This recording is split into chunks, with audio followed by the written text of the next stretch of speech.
الرحيم والليل إذا يغشى والنهار إذا تجلى وما خلق الذكر والأنثى إن سعيكم لشتى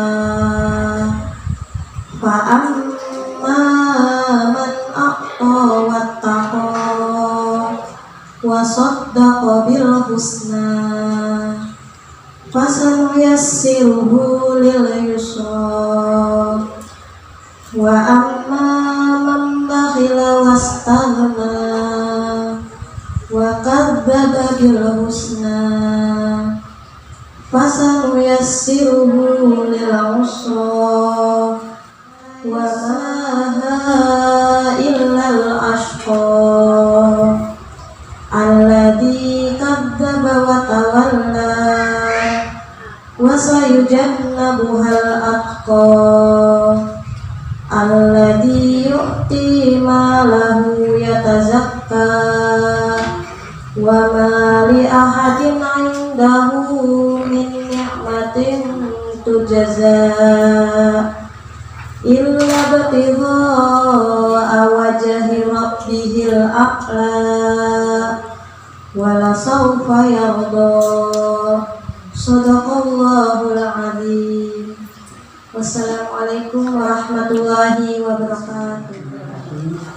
Assalamualaikum warahmatullahi wabarakatuh. Innal hamdalillah nahmaduhu wa nasta'inuhu wa nastaghfiruh wa na'udzu billahi min syururi anfusina wa min sayyiati a'malina may yahdihillahu fala mudilla lahu wa may yudlilhu fala hadiya lahu. Asyhadu an la ilaha illallah wa anna Muhammadan abduhu wa rasuluh. Puji dan syukur mari kita panjatkan kehadirat Allah Subhanahu wa taala dengan rahmat, hidayah dan berkahnya. Alhamdulillah dalam kondisi seperti sekarang kita masih bisa melaksanakan kajian dalam yang dilaksanakan sekali 3 bulan insyaallah, kajian cabang, pengajian cabang yang biasanya setiap minggunya pengajian ranting dan sekali 3 bulan, dulunya janjinya sekali 2 bulan sih, tapi belakangan karena kondisi ya kita baru mengadakan sekali. Salawat dan salam tetap kita kirimkan kepada junjungan kita Nabi besar Muhammad SAW, kepada sahabat-sahabatnya dan kepada umat Islam yang mengemban kisah Islam di muka bumi. Mudah-mudahan kita merupakan umat Nabi Muhammad yang diakui di akhir zaman, karena ada pula yang tidak diakui. Mudah-mudahan kita termasuk golongan yang diakui, yang diterima di telaga beliau nanti. Amin. Terima kasih kepada Bapak Salamun yang telah menyempatkan waktunya di sini, dan terima kasih juga kepada ibu-ibu baik dari Agung Batin, baik dari Simpang Pematang. Ini merupakan anugerah bagi kami. Alhamdulillah di Simpang Pematang bisa kita adakan acara lagi, acara kajian atau pengajian bulanan, ya, sekali 2 bulan atau sekali 3 bulan antara ranting Simpang Pematang dan ranting Agung Batin. Mudah-mudahan ke depan acara kita ini bisa berlanjut, dan ibu-ibu ya, mungkin kalau sekarang cuman perwakilan aja Pak, ini kayaknya masih banyak yang kurang ya, yang tidak datang semua. Mudah-mudahan ke depan ya bisa lebih banyak lagi karena kondisi sudah aman. Marilah kita mendoakan kepada Allah Subhanahu wa taala sehingga apa yang terjadi pada saat ini seperti adanya masalah penyakit ya, penyakit corona, mudah-mudahan benar-benar diangkat oleh Allah Subhanahu wa taala dari muka bumi Indonesia ini dan dari muka bumi seluruh dunia, yang insya Allah mudah-mudahan dengan itu kita bisa melaksanakan apa yang menjadi aktivitas kita dan rencana kita ke depan, terkhusus kepada bagaimana kita bisa menimba ilmu agama. Dan mudah-mudahan ke depan ya kita bisa melaksanakan kajian ini dengan baik, dengan tertib, dan ibu-ibu juga tambah semangat. Kalau kemarin kurang semangat, sekarang tambah semangat. Saya berbahagia sekali di sini. Alhamdulillah banyak semua, ya banyak ya Pak ya. Alhamdulillah dibandingkan yang biasa, dan mudah-mudahan ke depan ini ibu-ibu juga tambah semangat.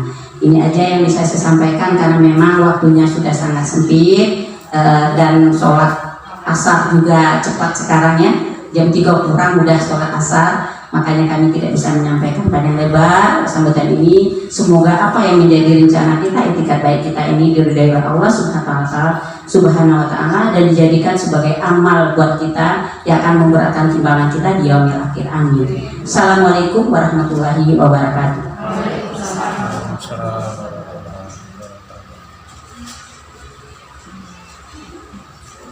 Demikianlah tadi sambutan dari Ibu Arinawati. Lengkap acara selanjutnya yaitu acara inti kajian yang akan disampaikan oleh Bapak Salamin. Kepada Bapak Salamin kami persilakan.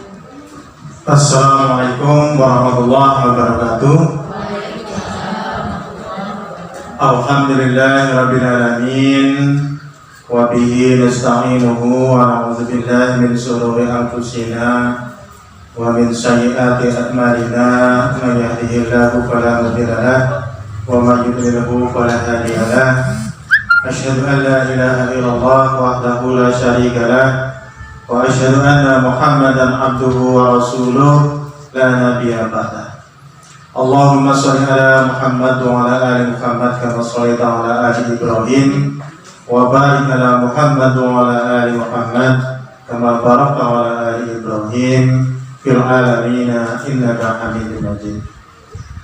Kepada pimpinan daerah Aisyah Kabupaten Suci yang saya hormati, pada pimpinan cabang Aisyah Kabupaten Kecamatan Simpang Pematang yang saya hormati, pada ibu-ibu pimpinan ranting Simpang Pematang dan Kabupaten yang saya hormati, marilah kita selalu bersyukur kepada Allah Subhanahu wa Ta'ala karena dengan rahmat taufik serta hidayahnya kita bisa hadir di sini dalam rangka untuk mengikuti kajian. Jadi kalau kita ini, kata Bu Alena tadi, kajian ya, apa bedanya dengan pengajian? Kalau pengajian itu umum, orangnya banyak, kalau kajian orangnya sedikit, dan kalau bisa itu bawa buku sehingga ilmunya nyantol. Nah, kalau pengajian kan banyak orangnya, ketawa-ketawa, makan-makan, pulang, paling-paling ditanya apa tadi ceramahnya, lucu, ya kan? Tapi kalau kajian kita sengaja bawa buku yang dikaji babnya apa, kemudian nanti berlanjut di bab apa, nah, baru itu namanya kajian. Nah, Islam sangat luas. Islam ini sangat luas. Pemahaman yang kita pahami itu paling baru setetes air di lautan. Sedangkan kita suruh masuk Islam itu secara keseluruhan atau secara kafah. Udkhulu fisilmi kafah. Nah, kalau kita nggak telaten ngaji, ya kita Islamnya nggak kafah-kafah. Sehingga kalau Islamnya nggak kafah itu, ya artinya kita ini sering berada pada titik-titik perdebatan antara satu dengan yang lainnya. Sedangkan harusnya umat Islam itu adalah saudara. Umat Islam itu saudara, satu dengan yang lain saling menguatkan, kemudian saling membantu. Tetapi kalau Islamnya nggak kafah, sering terjadi banyak perbedaan, dan perbedaan ini menjadikan suatu jurang pemisah antara sesama umat Islam. Nah, maka perlunya kita mengkaji Islam secara terus-menerus. Kemudian yang kedua, sholawat dan salam semoga selalu tercurah kepada junjungan kita Nabi besar Muhammad sallallahu alaihi wasallam, kepada sahabatnya, kepada keluarganya, pada sahabatnya dan seluruh umatnya, yang taat menjalankan perintahnya dan menjauhi larangannya sampai hari kemudian. Ibu-ibu jemaah pengajian cabang Aisyah Simpang Pematang yang saya hormati, jadi kebetulan saya memang dari Kemenak itu jadi penyuluh agama. Kemudian di Mesuji ketuanya penyuluh agama, ada 56 penyuluh agama, saya ketuanya. Kemudian untuk di Kabupaten Mesuji di Muhammadiyah, saya ketua koordinator Korab Mubalik Muhammadiyah. Jadi menjadi suatu tanggung jawab saya kepada Allah Subhanahu wa taala untuk berusaha memberikan ilmu-ilmu agama yang saya miliki kepada ibu-ibu semua, pada bapak-bapak semua.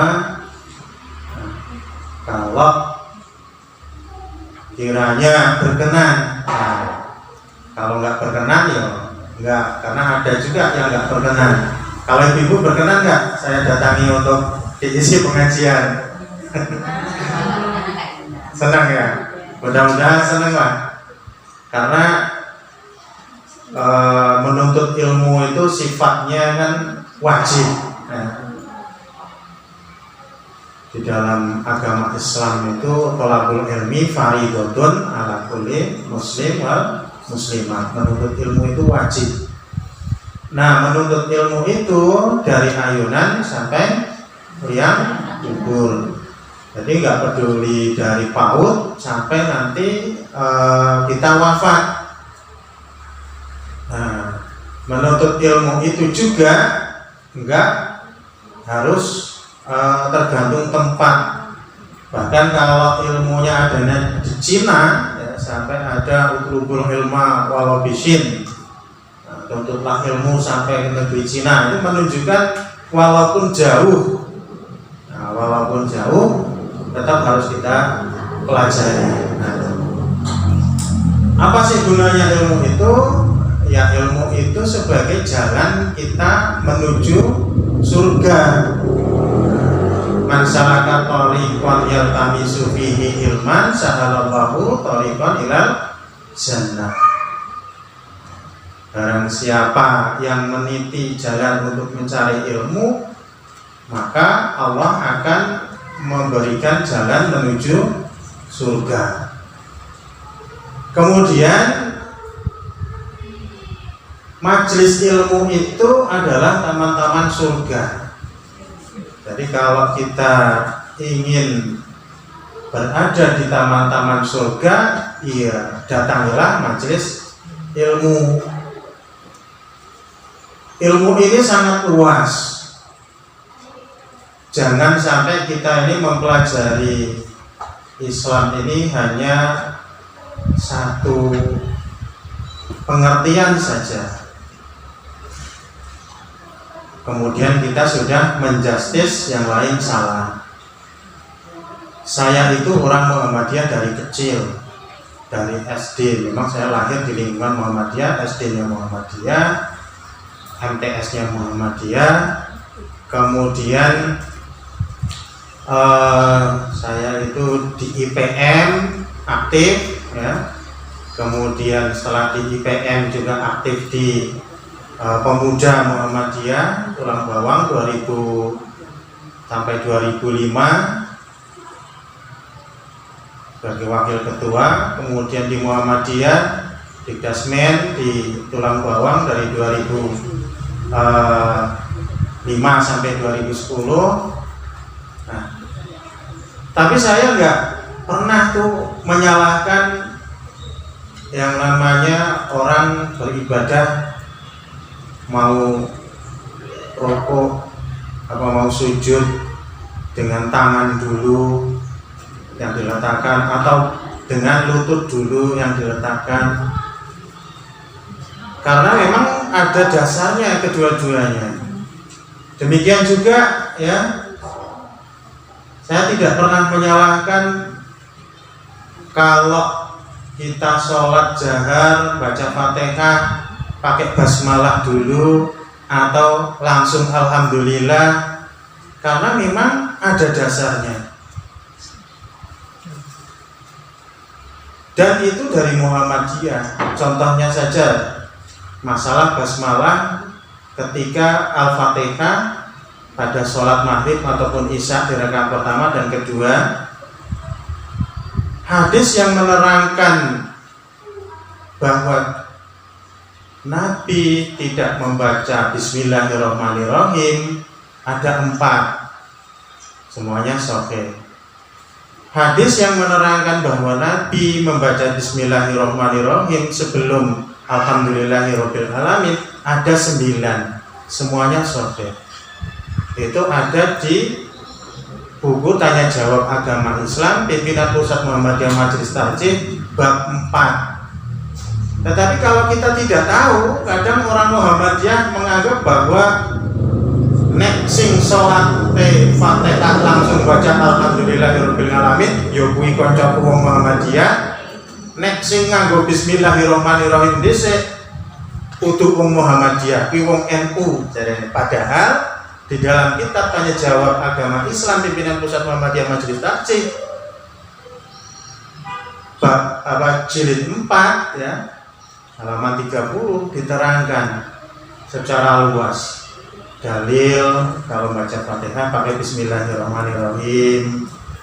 Ada 4 hadis. Kalau ada 9 hadis yang enggak pakai Bismillahirrahmanirrahim, ada 4 hadis. Nah inilah perlunya kita mempelajari ini salah satu contoh kenapa kita harus belajar ilmu agama dengan benar.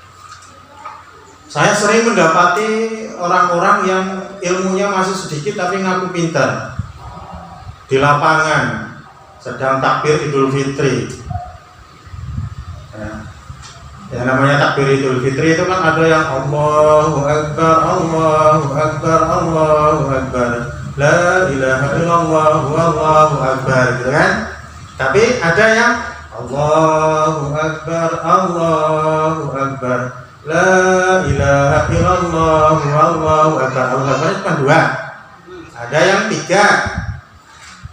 Yang ilmunya masih sedikit tapi sok pintar ngaku ini yang paling benar, yang Allahu Akbarnya cuma 2, sehingga bingungi uang. Komandannya takbiratul ihram 3, yang lain ikuti 3, dia 2 sendiri. Akhirnya campur aduk. Terus ada mbah-mbah datang, dia ngakunya udah paham agama, negur, salah kuwi. Nek takbir lebaran ini gur loro, Allahu Akbar. Waduh, ini kan kacau kalau gini, apalagi kalau sudah terang-terangan nyalahkan orang. Kemudian ada lagi ribut-ribut masalah salam. Ada imam ngimami, Assalamualaikum warahmatullahi, Assalamualaikum, langsung ditegur, kuwi salah. Sing bener ki Assalamualaikum warahmatullahi wabarakatuh. Langsung dibilang itu salah. Padahal di kitab-kitab Muhammadiyah juga boleh Assalamualaikum warahmatullahi, Assalamualaikum, atau Assalamualaikum warahmatullahi wabarakatuh, Assalamualaikum warahmatullahi, boleh seperti itu.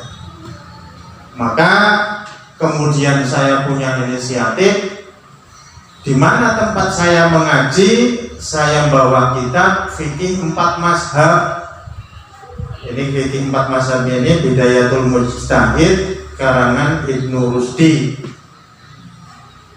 Saya sebulan sekali di daerah Labuan Makmur, di ranting Labuan Makmur, mengadakan kajian Bidayatul Mujtahid. Kemudian di tengah orang-orang NU juga, setiap malam Rabu di Masjid Agung Al-Aqsa, tempat saya ngimami, saya jadi imamnya orang NU juga diterima, walaupun Muhammadiyah asli. Saya kasih kajian kitab Bidayatul Mujtahid para pemudanya. Tapi ya memang perlu ketelatenan, maka dari itu mari ibu-ibu Aisyah simpang pematang jadi Aisyah yang moderat, artinya yang ilmunya luas, jangan terlalu cetek sehingga gampang menjustis ini salah itu salah. Karena sebenarnya antara NU dengan Muhammadiyah ini gurunya Kiai Soleh Darat di Semarang sama, antara Kiai Hasyim Asy'ari dengan Kiai Haji Ahmad Dahlan. Kemudian sekolahnya di Arab sana juga sama. Yang nggak sama ilmu dari para pengikutnya, sehingga dari sebelah ada yang ngajinya cuma istighosah sama berjanji ya kan. Nah dari kita ngajinya tajid gitu, sehingga nggak ketemu sing ngajinya tajid Yura bakal bisa memahami tentang amalan mereka. Yang sing ngerjane istighosah Yura bakal memahami amalan orang yang ngajinya tajid. Maka kita ambil tengah, ya, fikih bidayatul mujtahid, supaya kita ini umat Islam NU dan Muhammadiyah ini kan pendiri NKRI loh.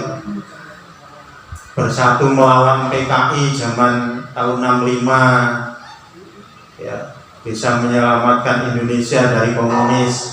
Nah itu tentu antara Muhammadiyah dengan NU. Nah maka ya, kalau saya di pengajian ibu-ibu NU, saya sebagai penyuluh agama dari Kemenang. Jadi mereka terima juga. Sampai ke Sukamandiri itu kan biasanya hanya ngisi istighosahan toh mereka. Nah akhirnya saya masuki belajar ilmu fikih. Nah mudah-mudahan kalau di Muhammadiyah ini sudah punya dasar, tidak lagi kita ini saling menyalahkan di dalam masalah ibadah. Tetapi asalkan kita ini harus menerima dengan lapang dada dan terbuka. Masalah pilihan kita ambil sendiri ya, karena contohnya dalam hal masalah niat saja di dalam wudu ya, dari imam-imam mazhab itu ada yang menjadikan niat sebagai syaratnya, ada yang menjadikan niat bukan syarat dalam sahnya wudu.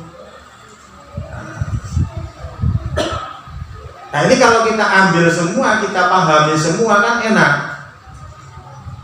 Contohnya kalau kita misalkan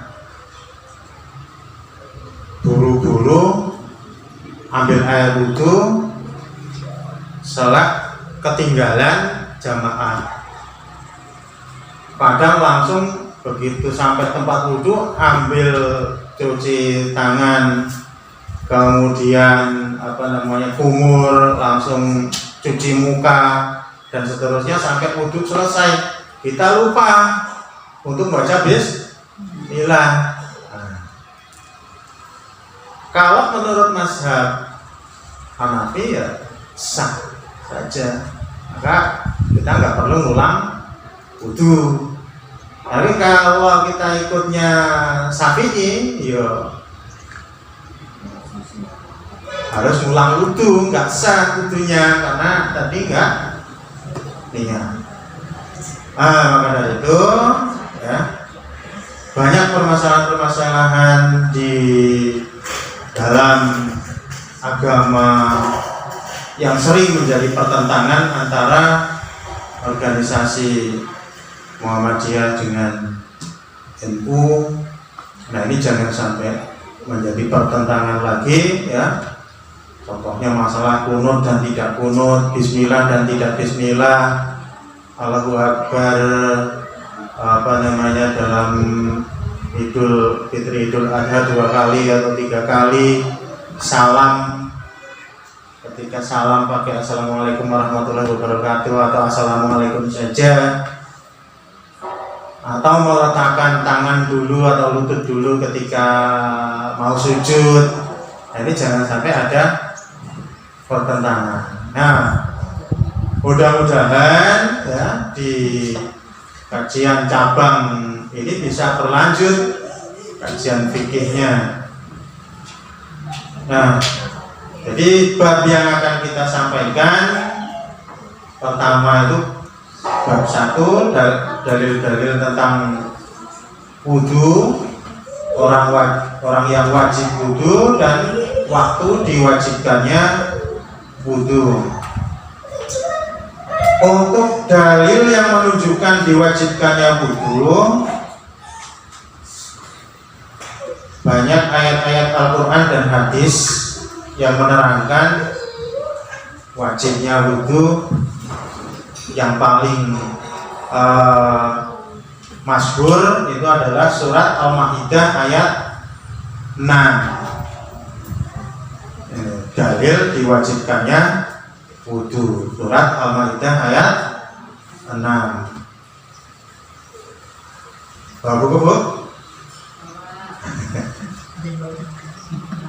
Ditulis, Bu. Dalil yang mewajibkannya wudu, surat Al-Maidah ayat 6. Saya bacakan. A'udzubillahi minasyaitonirrajim. Bismillahirrahmanirrahim. Ya ayyuhalladzina amanu idza qumtum ila sholati faghsilu wujuhakum wa aydikum ilal marafiq, dan seterusnya.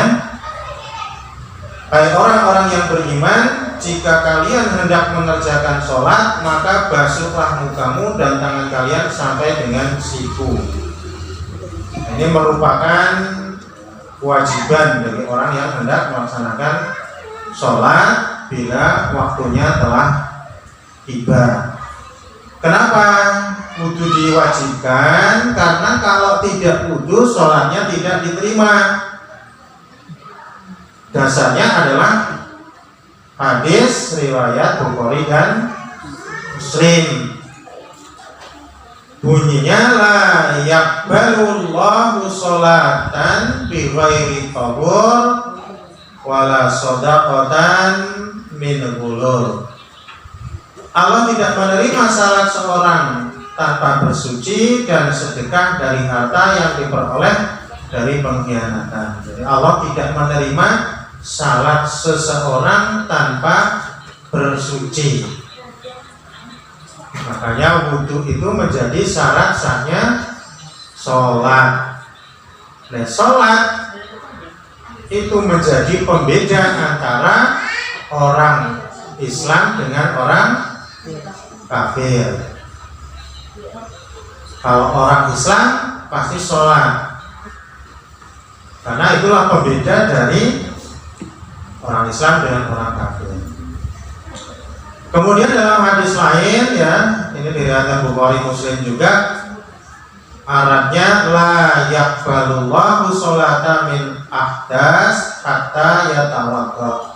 Tidak sah sholat seorang yang berhadas hingga ia bersuci atau wudu. Hadis Bukhari dan Muslim. Ini hadis tentang memperkuat kewajiban wudu sebagaimana yang diterangkan di dalam surat Al-Maidah ayat 6. Kemudian ada orang-orang yang dibebaskan dari kewajiban itu. Ada 3 orang yang dibebaskan dari kewajiban beribadah. Yang pertama adalah anak kecil hingga dia balik. Yang kedua, orang yang tidur sampai bangun. Yang ketiga, orang yang gila hingga sadar. Nah, ini 3 orang yang dibebaskan dari ibadah. Ibu-ibu boleh nggak sholat kalau dalam keadaan tidak sadarkan diri. Makanya kalau sakit, walaupun sudah hanya bisa terlentang, itu tetap wajib sholat, karena nggak masuk ke dalam orang yang ketiga tadi. Nah, kecuali orang yang koma, ya. Orang yang koma sadar nggak, Bu? Enggak, ya. Orang yang pingsan? Enggak. Sama seperti orang tidur. Nah, ini tidak terkena kewajiban. Kemudian mengenai waktu diwajibkannya wudhu, itu kapan? Ketika hendak sholat. Diwajibkannya wudhu ketika hendak sholat. Itu wajib. Tapi boleh wudhu, tapi bukan wajib, sifatnya sunnah. Seperti apa wudhu sunnah? Ketika mau tidur, ketika mau berhubungan dengan bapaknya, nah, itu wudhu sunnah. Ketika mau baca Al-Quran, kenapa kok sunat? Ya karena nggak wudhu juga nggak apa-apa. Tapi kalau mau baca Al-Quran itu wudhu dulu, pahalanya lebih besar daripada yang tidak berwudhu. Karena Muhammadiyah itu rasa hitung-hitung pahala deh. Padahal sebenarnya pahala itu disebut-sebut Allah itu ya setiap saat pasti ada. Ada juga yang ngomong ibadah ini orang ngarep surga. Yang penting Allah ridho, nanti kan dapat surga. Padahal kita ketika zikir dan ketika zikir habis sholat, di dalam buku panduan Muhammadiyah zikir dan doa, yo ada bunyinya Allahumma ini as'alukal jannah, Allahumma ajirni minan nar. Tapi ada juga orang Muhammadiyah yang nggak ngerti ilmunya, ibadah ini orang usah jaluk surga katanya. Yang penting Allah ridho. Ya Muhammadiyah juga ngajari orang jaluk surga yang bar sholat maghrib karo bar sholat subuh, zikirnya Allahumma ini as'alukal jannah, Allahumma ajirni minan nar. Nah, pahala orang yang baca Quran dengan berwudu 10 kali dari bacaan orang yang baca Quran tidak pakai wudu.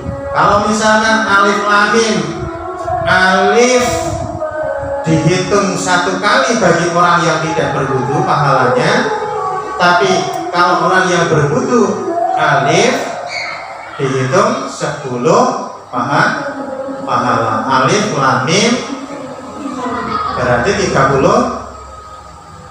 pahala. Nah, ini namanya wudu sunnah. Nah, untuk wajibnya dasarnya tetap sama, surat Al-Maidah ayat 6, yaitu ketika hendak melakukan sholat. Kemudian selanjutnya kita masuk cara melakukan wudu. Kalau di dalam ayat surat Al-Maidah ayat 6 lengkapnya, ya ayyuhalladzina amanu idza qumtum ila sholat fasilu wujuhakum wa aydikum ilal marafiq wamsahu biruusikum wa arjulakum ilal ka'bayn. Ya ayyuhalladzina amanu, hai orang-orang yang beriman, idza qumtum ila sholat, jika kamu hendak mendirikan sholat,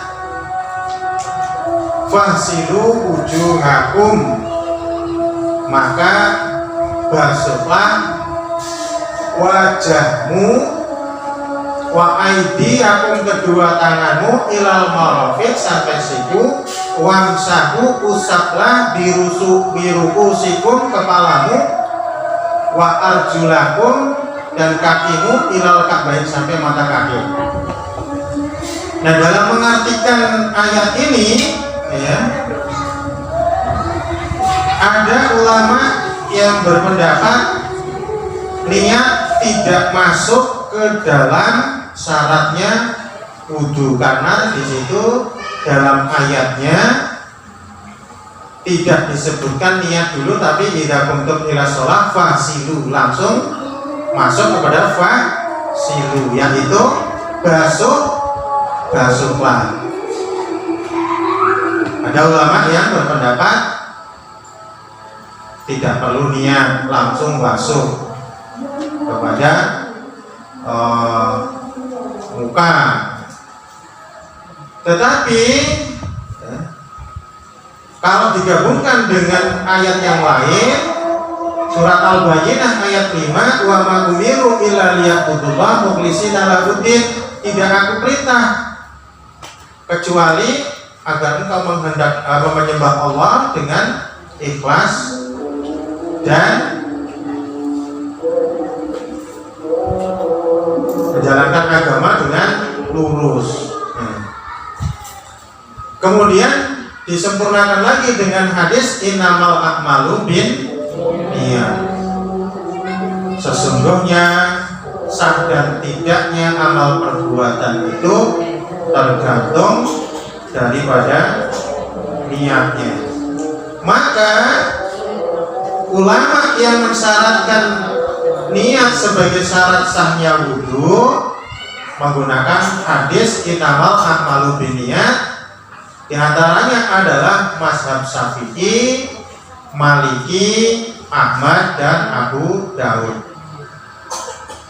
Jadi kalau kita mengambil hadis innamal a'malu binniyat riwayat Bukhari Muslim, menjadikan kita harus niat dulu sebelum melakukan wudhu, kita masuk pada mazhabnya Syafi'i, Maliki, Ahmad, dan Abu Daud.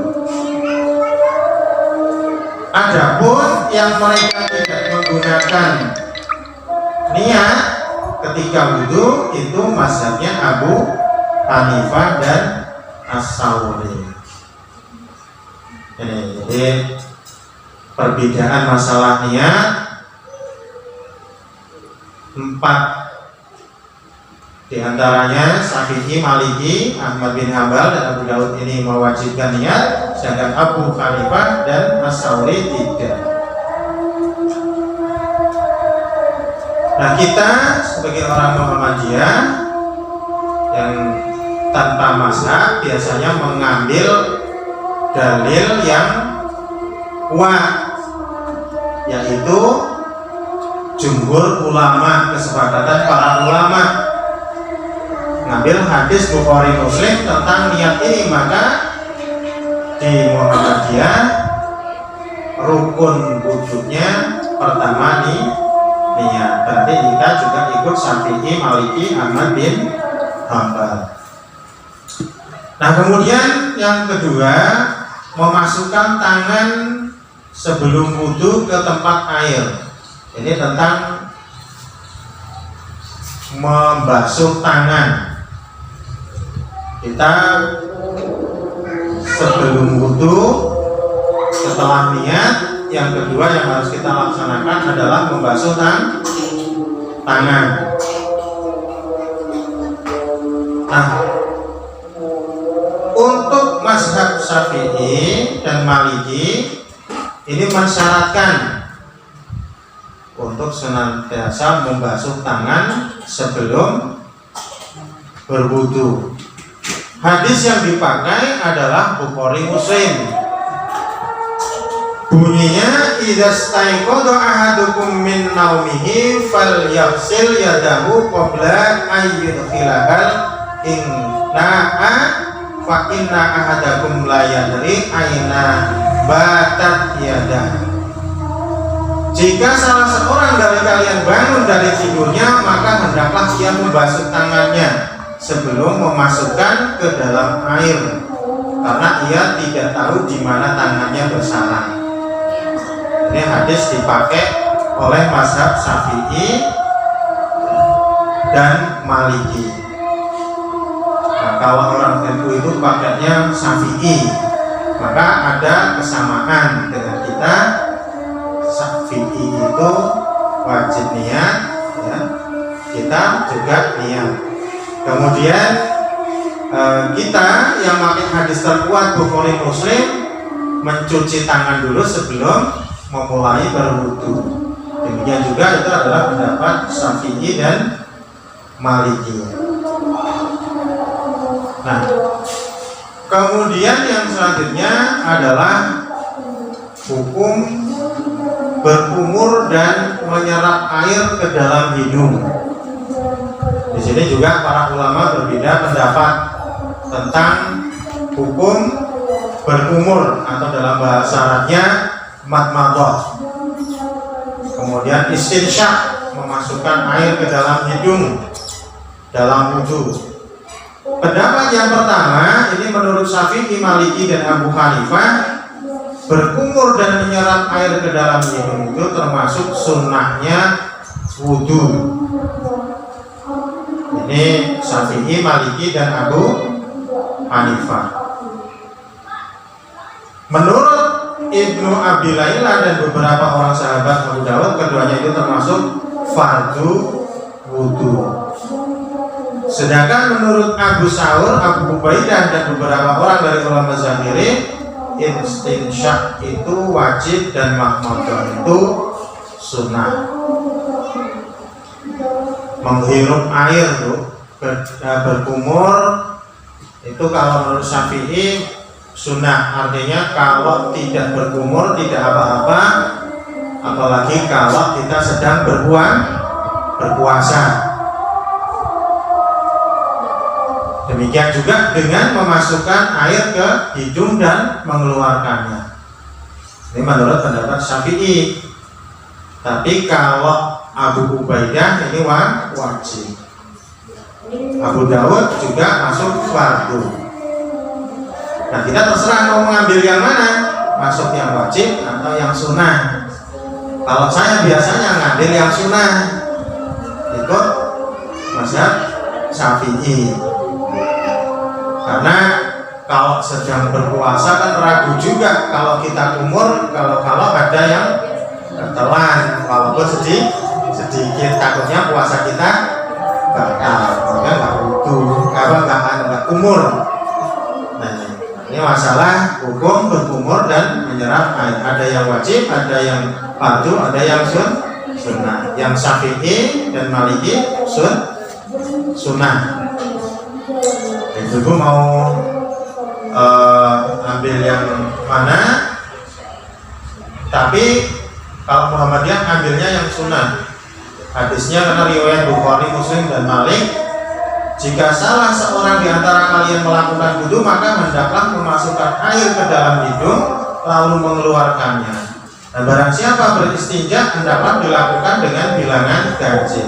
Ini hadis yang memerintahkan untuk memasukkan air ke dalam hidung. Kemudian mengenai batas wajah yang harus dibasuh,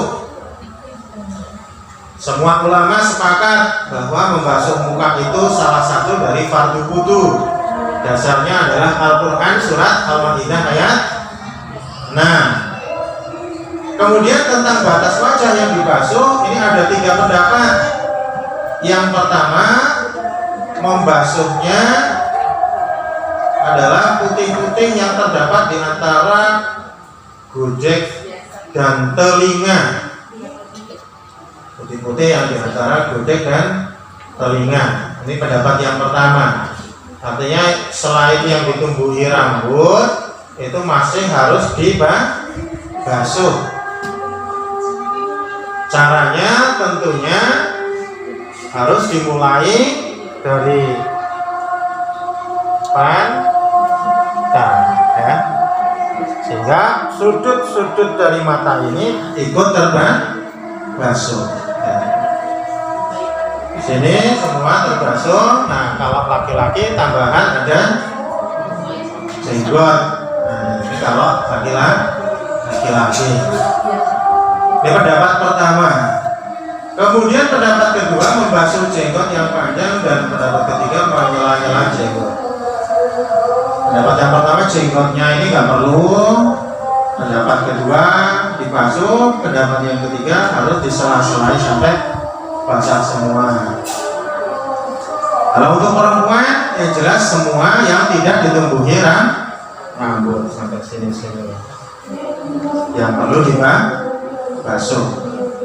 Surat Al-Maidah ayat 6 tadi, basuhlah wajahmu. Batasannya semua kulit yang tidak ditumbuhi rambut di wajah.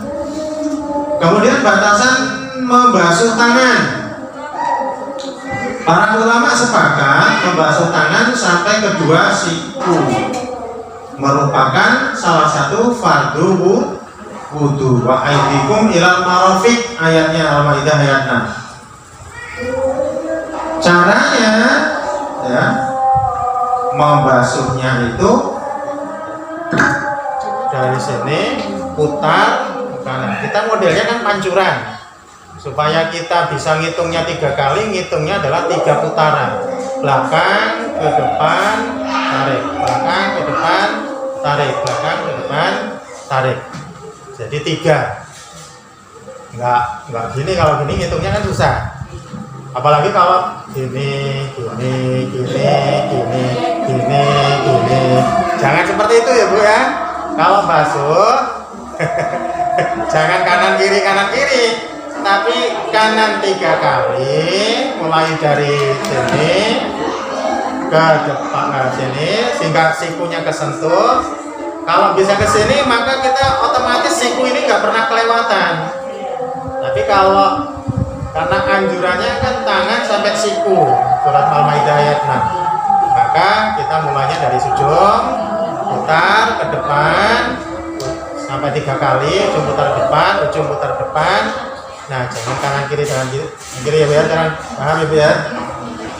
Nah, ini jumhur ulama menyampaikannya seperti itu. Jumhur ulama dari Maliki, Syafi'i, Abu Hanifah terdapat bahwa siku itu termasuk bagian dari tangan yang wajib dibasuh. Kemudian dasar dari hadisnya adalah hadis sahih riwayat Muslim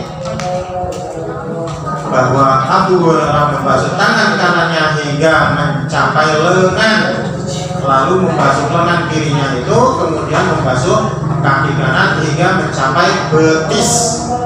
Kalau membasuh kaki sampai betis, dari ya atas ke bawah, putar ke belakang, atas ke bawah, putar ke belakang. Jadi utamakan dari bawah dulu Bu ya, dari sini dulu, dari atas ini ke bawah, kemudian tak kena betisnya, putar ke depan, kemudian ke bawah lagi ke titik 0 tadi. Ini teori untuk membasuh kaki. Nah, untuk mengusap kepala, para ulama telah sepakat bahwa mengusap kepala fardu.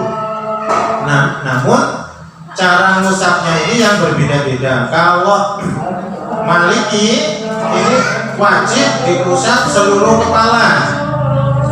Nah, ini biasanya yang diajarkan oleh Muhammadiyah wajib mengusap seluruh kepala. Ini mengikuti pendapat Maliki. Jadi gini.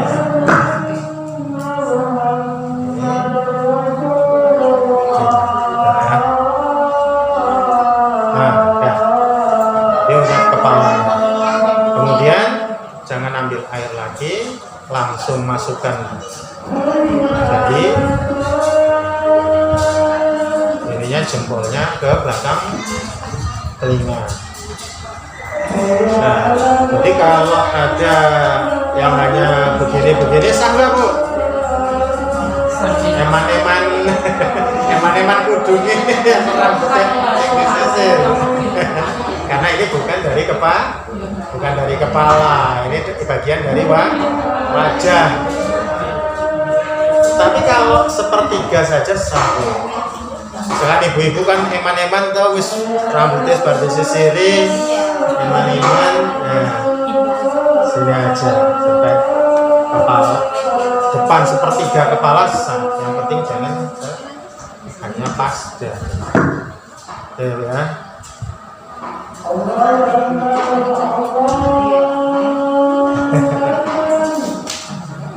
Enggak, udah selesai sampai ngusap kepala.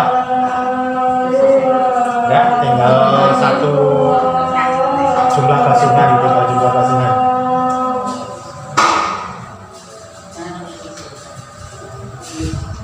Ya, kita tanggung ini ya Bu ya. Kita wudhu selesai lah bab wudhu untuk pertemuan kali ini. Ini tadi sudah mengusap kepala, caranya ada untuk Imam Syafi'i dan kawan-kawan. Dia wajib ke belakang, ya. Tapi ada sebagian Abu Hanifah itu, ya dia yang hanya sepertiga. Ibu boleh pilih yang sepertiga atau yang saya kalau udah kadung sisiran ambil yang sepertiga, kan sah kita, ya. Kalau di sini kan saya madul-madul meneh, ya. Kalau nggak bawa sisir, nggak bawa peci, ya. Nggak karuan, ya. Karena di sini ini boleh, yang penting jangan dahi Bu ya, jangan dahi karena di dahi ini adalah bagian dari muka. Nah kemudian mengenai jumlah basuhan yang terakhir ini, jumlah basuhan itu sebenarnya tidak ada yang memerintahkan 3 kali, sebenarnya 1 kali cukup, tapi lebih sempurnanya 3 kali. Berdasarkan hadis sahih yang menyatakan bahwa Nabi mengerjakan wudhu dengan membasuh masing-masing anggota 1 kali dalam setiap basuhan. Nah, pernah juga Nabi melaksanakan 2 atau 3 kali. Nah, ini perintah di dalam ayat tentang wudhu. Untuk Syafi'i dan mayoritas ulama berpendapat jika seseorang melakukan basuhan masing-masing 3 kali, termasuk mengusap kepala juga 3 kali. Itu keutamaannya, termasuk mengusap kepala. Maka pengulangan itu tidak punya nilai keutamaan, hanya agar lebih sempurna. Muhammad. Itu saja. Jadi assalamualaikum warahmatullahi wabarakatuh.